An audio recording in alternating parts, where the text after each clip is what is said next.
The Ja 3 has been out for a while and I've tested quite a few colorways, so let's see how they held up. What's up everybody, welcome back to another video. A little bit of a different kind of review today, as I want to talk about how the Ja 3 has held up for me over the last, what's it been, 7-8 months that I've been using them.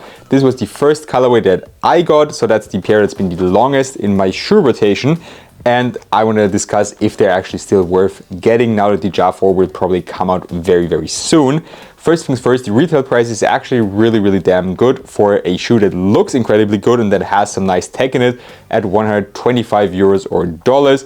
You can find an affiliate links to a partner store of mine called Kicks, and you can also save with my code Lucas. They've had all the Ja 3 colorways so far, and that's also where I got most of my colorways.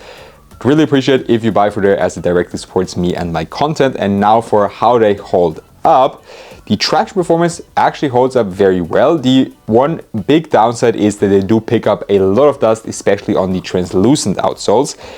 The traction performance itself is really good right out of the box, so it's a very aggressive bite. You also have an incredibly loud squeak.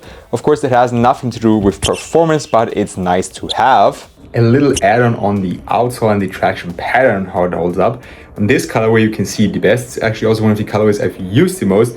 Still, I don't think it's okay that the wear and tear is that hard already on the outsole.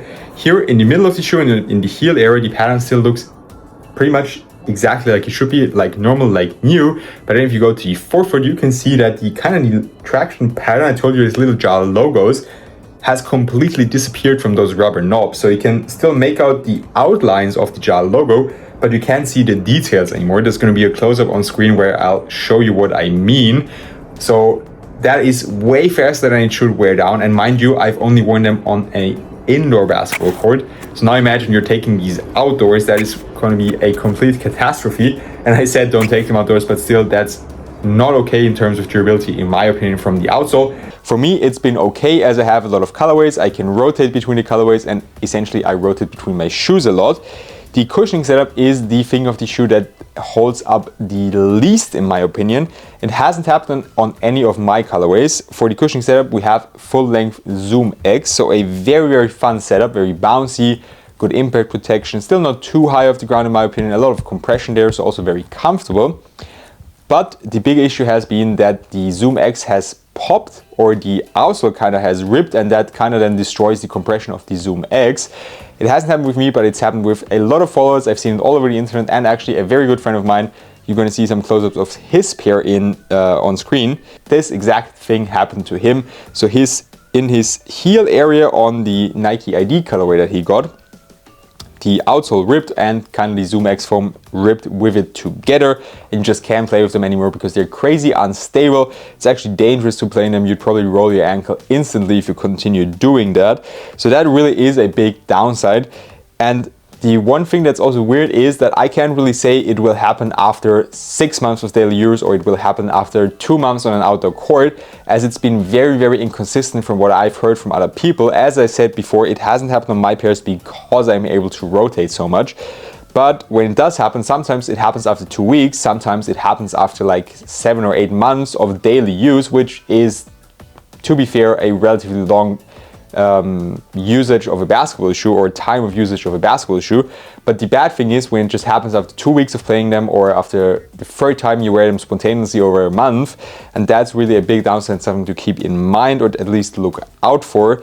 There is 100% more durable basketball shoes on the market, but just for the cushioning itself, I mentioned it before as well, it's a very fun setup to play in. Now for the support features, they also hold up quite well in my opinion, as there's not really much to get destroyed there. You have the upper, you have the lacing system, and you have a shank plate. The shank plate is perfectly fine still after playing in these for a while. As you can see, if I try to flex them, it's still pretty stable. Of course, you can also swap up the insole, add something more supportive if you want even more support, or if you feel like they lack support after a certain time. So that's really the one category where I didn't have any issues.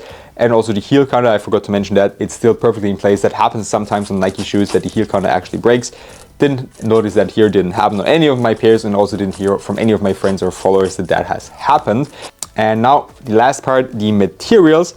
they actually need some time to be broken in, so that's a good thing if you keep playing them, because then they do get softer and they accommodate different foot shapes. One reason why I also don't play as much in them is that they're pretty damn narrow and they hurt my feet if I wear them for long amounts of time before they're broken in. Once they're broken in, it's okay, but it's kind of a painful process to get there, so that's why I just haven't played as much in all my colorways. Just a few ones where I think they look really, really cool, like this one, or I also love the Christmas colorway, the New York versus New York, or the 12th time actually it's called, and the Valentine's Day is also really beautiful. So those are kind of the pairs that I've played in more. And for the materials, the durability is actually surprisingly good. One thing that I've seen with other people as well and with some of my followers is that the materials here in the ankle area just absolutely burst and rip open. But again, that is something that actually happens quite often with Nike basketball shoes especially, and with some other brands as well. I don't know what it is, it's probably just the friction from your ankle area. If you wear ankle braces, it happens even faster.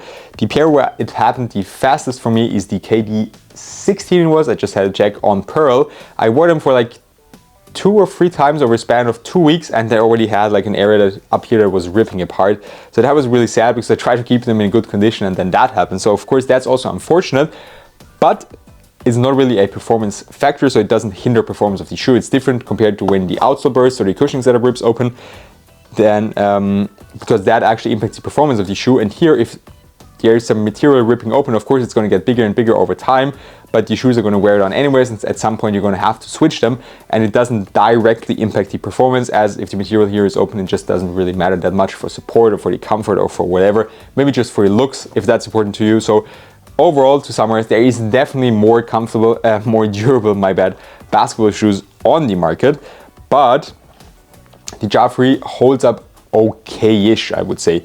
Of course, there's some exceptions with players that have had issues straight away, and then there's some players who didn't have issues or just after a long time. So it's always hard to say for me, as it hasn't happened on any of my pairs, if they're still worth it to get them right now.